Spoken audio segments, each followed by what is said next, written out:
Are you a thoughtful leader? Maybe you are. Maybe you think you are. Let's find out. I'm Mindy Gibbins-Klein. I'm author of The Thoughtful Leader and host of the Thoughtful Leader podcast. Thoughtful leadership is all about thought leadership that goes above and beyond. Thought leadership that is truly new and original, exciting, disruptive, maybe even groundbreaking. Because let's face it, we need to raise the bar.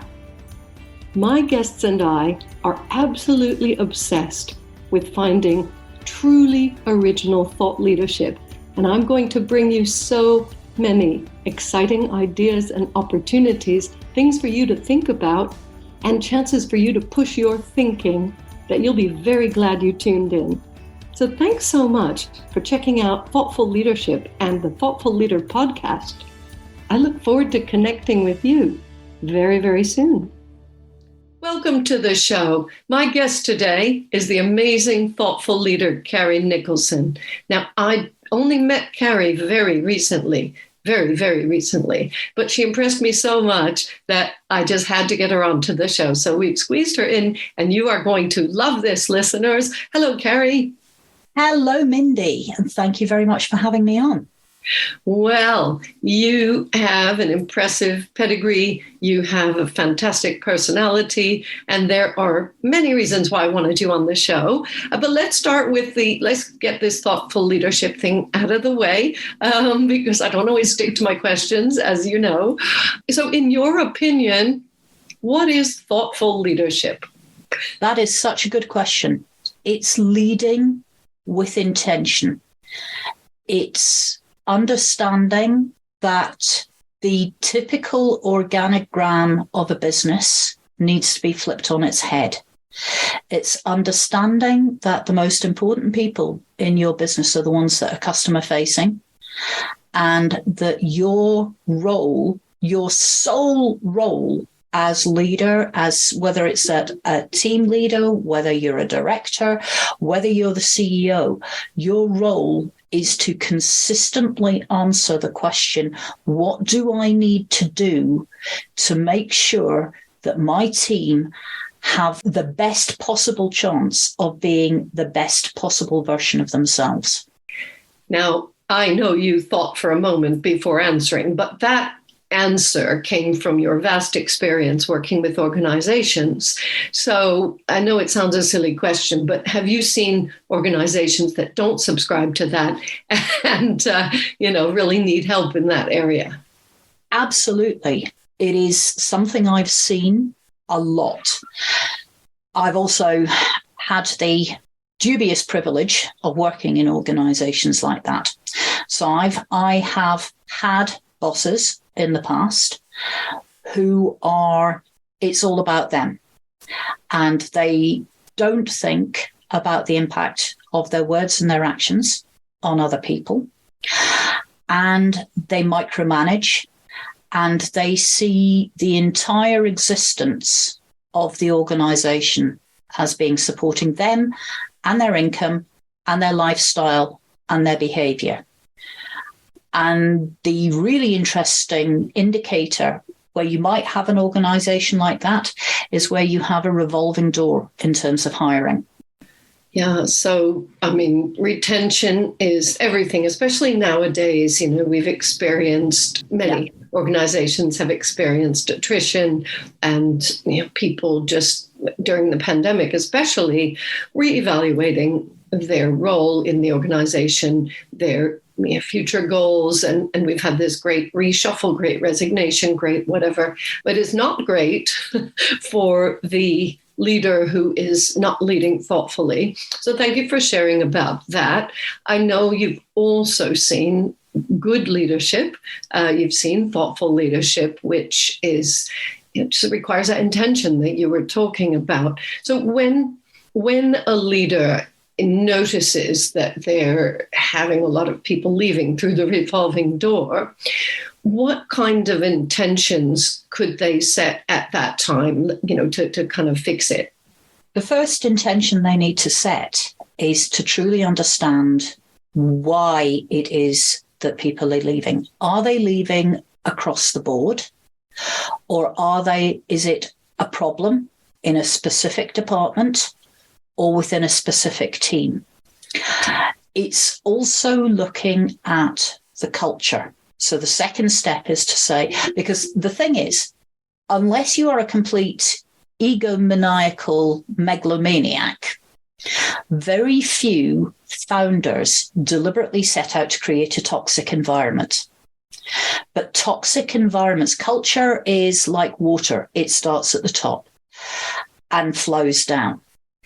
So if you cannot learn to delegate, if you are micromanaging, if you are not leading with intent and thought and seeing the people who work for you as human beings, that trickles down and it gets worse. It starts cascading down. So you need to look at, is this a problem across the company? Is this a problem in one team? If it's a problem in one team, you then need to look at how, why, what's been going on within that team. One of the things I do a lot of work with the CEOs I work with is using the Gallup Q12. It's a fabulous set of, Gallup created this about 30 years ago, and it goes out every 2 years. It goes out to employees in every sector, in every industry, in every size of business across the world. And there are only 12 questions. And you answer them on a scale of 1 to 5. And that tells Gallup how engaged those employees are with the business. And there is a direct correlation between profitability, between productivity, and employee engagement. Now, here's the thing. In the UK, those figures are really quite scary because currently I think we're sitting at, so you have actively engaged employees who love being there. They're advocates. They speak for your business. They are the people who say, oh, we've got a job opening. You've got to come and work here. They are the absolute pinnacle and acme of the best people you want to have working for you. And they tend to be highly productive as well. And in the UK, there's probably only about 25% of employees, in fact, it may even be less than that, are actively engaged within the company that works for them. There's a big bulk, and it's about between 45 and 50% are meh. They're neither engaged nor disengaged.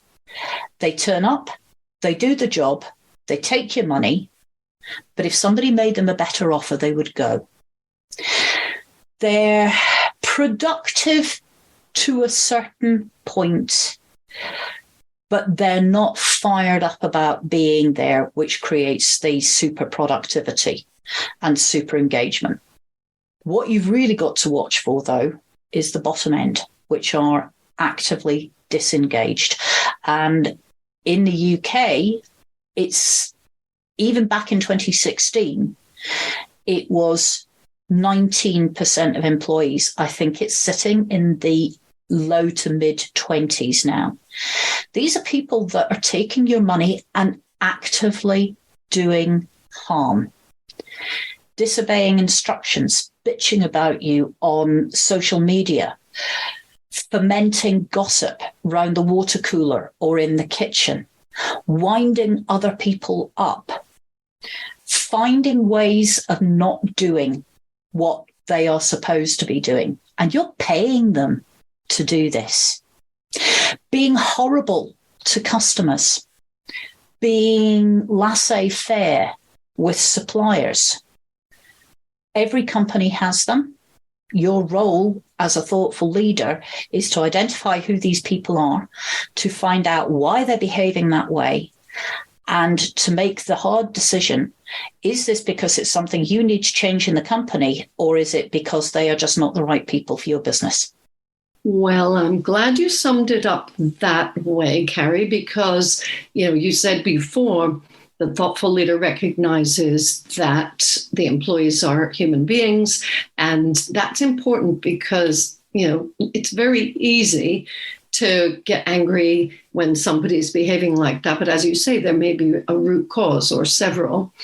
And my opinion is that the thoughtful leader who cares enough really will get to that root cause and possibly take ownership and responsibility for the lot. I'm a bit opinionated on this because I do feel that most people are capable of being managed to some state of excellence or improvement, shall we say. So we don't necessarily want to make a hasty decision, especially in this climate, and get rid of somebody who could be coached or who could be developed. So what are your thoughts on that? First of all, I'm going to get on my hobby horse. Please do. I have a real problem with the phrase human resources, because what that is actually doing is reducing individual people with hopes and fears and aspirations to the same level of importance as a machine or a widget. If you care about your people, they are not human resources, they are people. And if you use the title, if you are a thoughtful leader and you have a functional department or somebody in your organization with the title head of human resources, you are actually telling everybody who works for you that you don't see them as people, you see them as being a resource that belongs to the business. So that's one of my big hobby horses. We love radical thinking on this show. And, I write about being bold and opinionated. That's quite radical because I can't imagine that HR, human resources, that those titles and functions are going to change overnight. And we may get some people commenting on this episode and wanting to engage. That's fine. I hear what you're saying. And I've actually seen it work really well. I can think of 30 or 40 CEOs within my network who now have head of people. Okay, is that changing? So, is that a thing? Yeah, it is a thing. So the function is still doing the same thing, but what you're actually recognizing, and it's a tiny little change, but it's one that means it's a mindset change, that you have head of people rather than head of human resources. So if you have a head of people, what are the people called who work in that department? People development. Lovely. Yeah, that works. And look, nothing is fixed and things evolve probably at a faster pace now than ever before. So I think progressive and thoughtful organizations are formed by people, as in the CEOs or the whole C-suite, being progressive and thoughtful. And then, as you say, that trickles down like water. So it's possible to change the culture by changing some terms. I like this. Let's talk about the practical aspects of managing somebody out. So let's say the thoughtful leader spends a lot of time, puts a lot of focus, attention, time, energy, money into getting to that root cause, figuring out what's going on, aiming to coach every single person in the organization. And yet there are some people where it's obvious that they're not going to be there for the long term, for whatever reason. Mm-hmm. What are the best ways that you've seen to facilitate that so that it doesn't lead to any kind of backlash, ideally? It very much depends on the individual and how strong their sense of grievance, anger, or being square peg in round hole is. I'm a great believer in actually being frank about those conversations. And a lot of it is about, I don't like using the word, you've got to be careful about using the phrase cultural fit, because sometimes that just means we only want people who look like us and behave like us. And actually having some dissonance in there is a really important thing for the business. So not everybody should look the same. and dress the same and behave the same. Because if you don't have that diversity of thought and action, and sometimes you need cynics in a business, the people who say that emperor has no clothes, you end up in an echo chamber of groupthink and group speak. But if it gets to the point where you have somebody who is clearly unhappy, you've done all the work with them, they're still causing problems, they're not meeting their KPIs, then the first thing is a conversation to say, I can see that you are not happy here. And, we've worked with you on this, but it's still not working for us. And I can see it's not working for you. We've got a number of ways we can go through this. We can go down the traditional route of performance management, and you know what the results of this are going to be because you're not a stupid individual.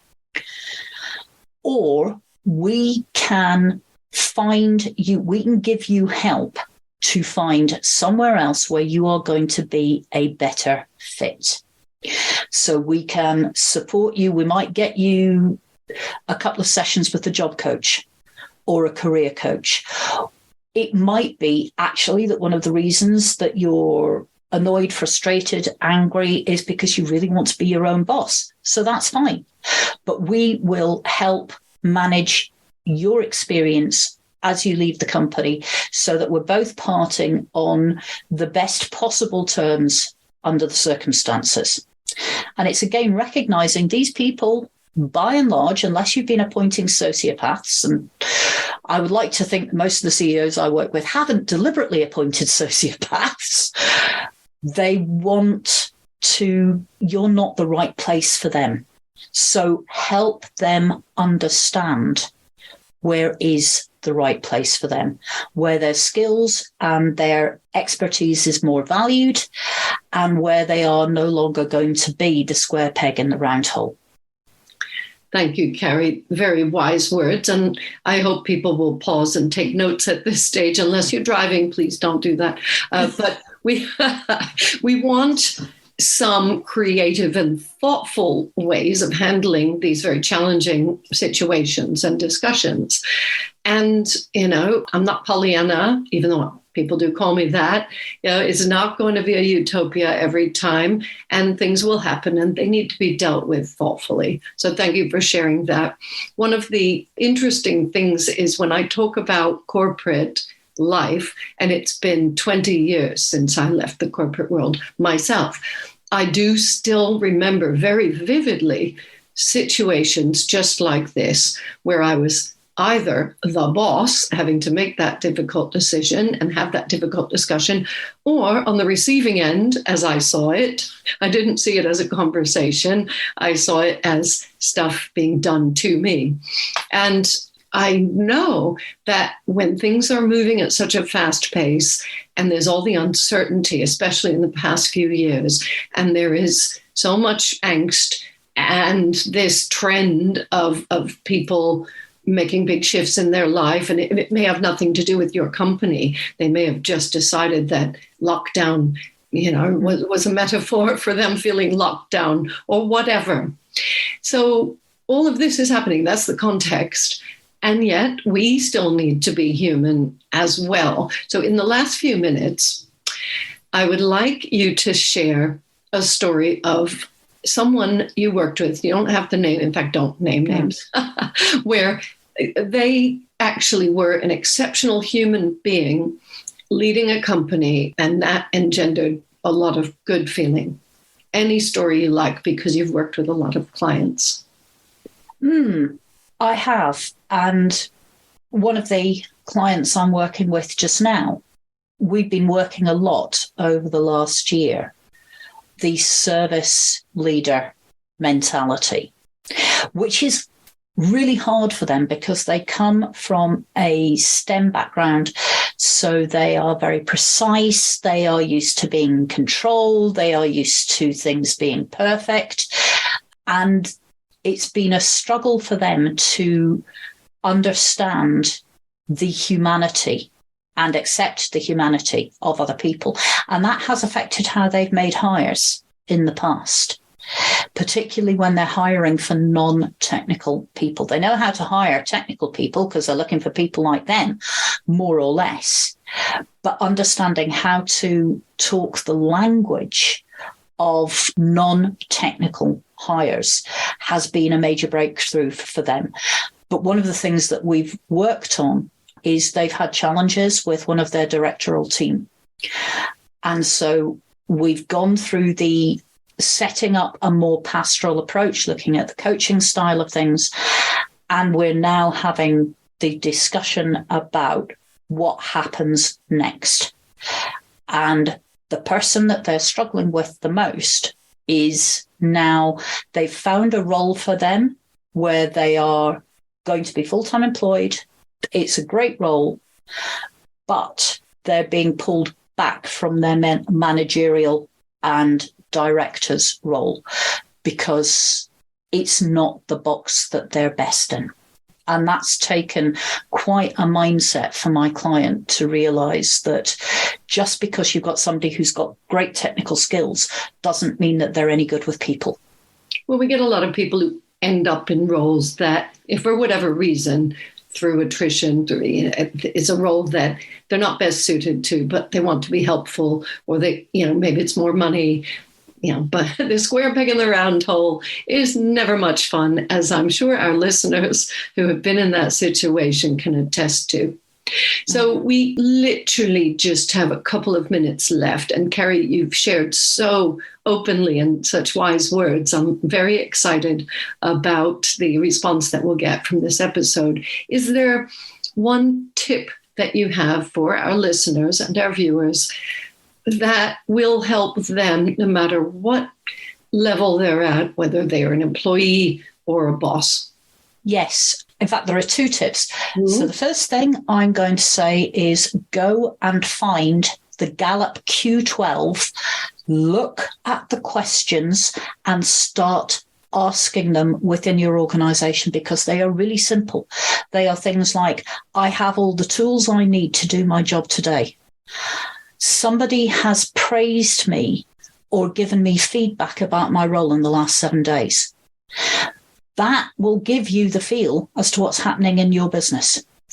And the second is, if you haven't read it, go and find Patrick Lencioni's The 5 Dysfunctions of a Team. Because understanding those 5 principles, and the basic one is trust.